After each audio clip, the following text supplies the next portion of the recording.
कृपा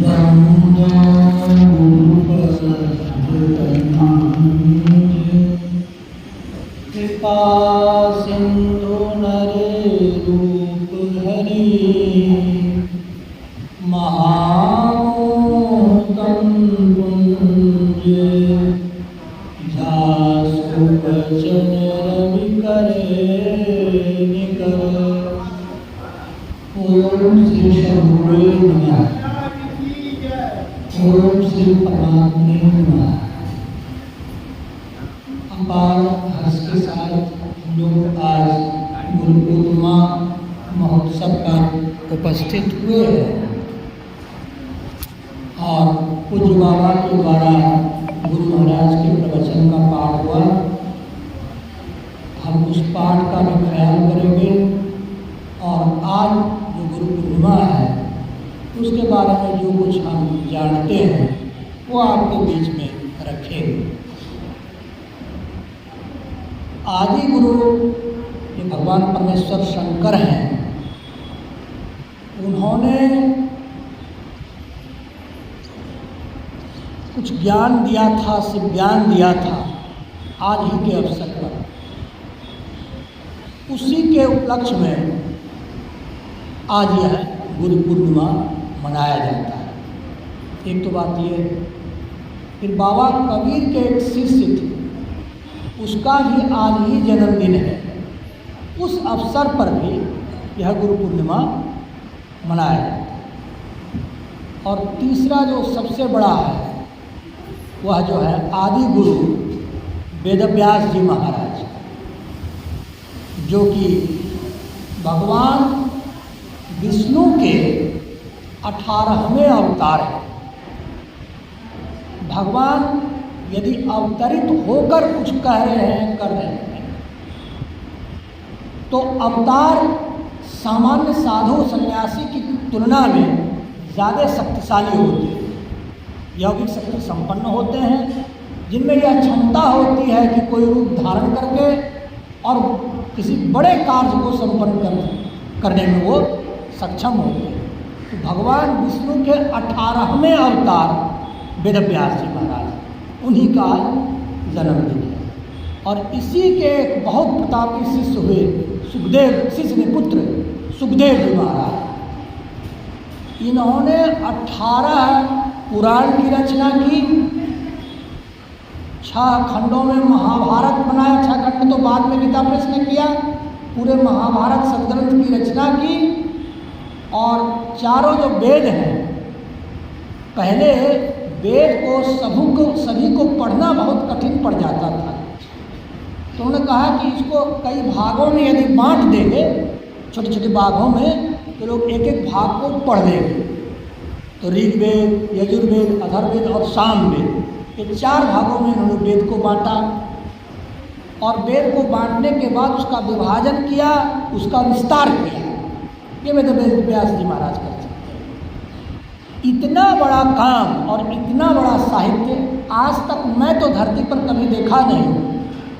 कुछ लोग, संसारी अज्ञानी लोग, देश के संविधान को भगवान कृष्ण की गीता से ज़्यादा बड़ा कहते हैं। यह देश की आध्यात्मिक अज्ञानता का परिणाम है। लोग कहते हैं मेरे बारे में, यह गीता महाभारत के आधार पर देश चलाना चाहता है, देश दिग्भ्रमित हो जाएगा। बिल्कुल गलत सोच है। धर्मशास्त्रों से जब देश आदेशित होता है, शासित होता है, और किसी मानव के बनाए नियम से जब शासित होता है, दोनों के शासन में अंतर होता है। हम ज़्यादातर अपने घर में श्रीमद् भगवद गीता का पाठ करते हैं, वहाँ भागवत पुराण नहीं पढ़ते हैं। उससे जितनी मेरी बुद्धि शुद्ध होती है, पवित्र होती है और एक अच्छी दिशा को प्राप्त होती है, भारत के संविधान को पढ़ने से वो दिशा नहीं मिलता। ये भ्रमात्मक ज्ञान है। लोग कहते हैं कि धर्मशास्त्रों के अधीन जब देश को यह कर देगा तो देश जो है कि गलत रास्ते पर चला जाएगा। ये गलत है। धर्म से हमारा ज़्यादा अनुशासन और कोई कर नहीं सकता।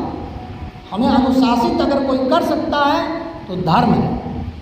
और धर्म तो कहें कि बड़े बड़े धर्मात्मा तो हैं ही नहीं, भगवान कृष्ण तो है नहीं है, वेद व्यास जी महाराज तो है नहीं है। तो उसके बारे में पुराण में मैं परसों ब्रह्म वैवर्त पुराण, जिसके रचिता आज जिसकी जयंती है वेद व्यास जी महाराज जी हैं, उसको पढ़ रहा था। तो उसमें लिखा था कि श्री हरि का ही एक रूप है पूरा, श्री हरि का एक रूप है। अब हरि हर जगह उपलब्ध नहीं होते, तो गुरु कृपा से गुरु जब साधना करेगा जी तो प्राप्त होगा, लेकिन उसी का एक रूप है पुराण, 18 पुराण। मुझे इन पुराणों ने जितनी मेरी आंखों को खोला है, गुरु महाराज के सत्संग योग ने भी खोला है, रामचरितमानस की टीका ने भी खोला है हमारी आंखों को, हमें परमात्मा की तरफ बढ़ने पर जितना आगे का रास्ता दिखाया है वैसा और कोई ग्रंथ नहीं कर सकता। कोई मानव के द्वारा निर्मित ग्रंथ है, जैसे भारत का संविधान एक उच्च डिग्रीधारी व्यक्ति के द्वारा बनाया गया है, क्योंकि वह धर्म पर आधारित नहीं है, तो सामान्य व्यक्तियों की सोच से तो ऊंचा है, परंतु भगवान कृष्ण की सोच से, वेदव्यास महाराज जी की सोच से बहुत नीचा है। इसलिए इस देश को यह समझ होनी चाहिए कि हम धर्म के अनुशासन में जिए, जैसा धर्मशास्त्र, तो धर्म कौन, धर्मशास्त्र हमें बताते हैं। गीता हमारा जितना मार्ग निर्देशन की है उतना और कोई धर्म नहीं किया।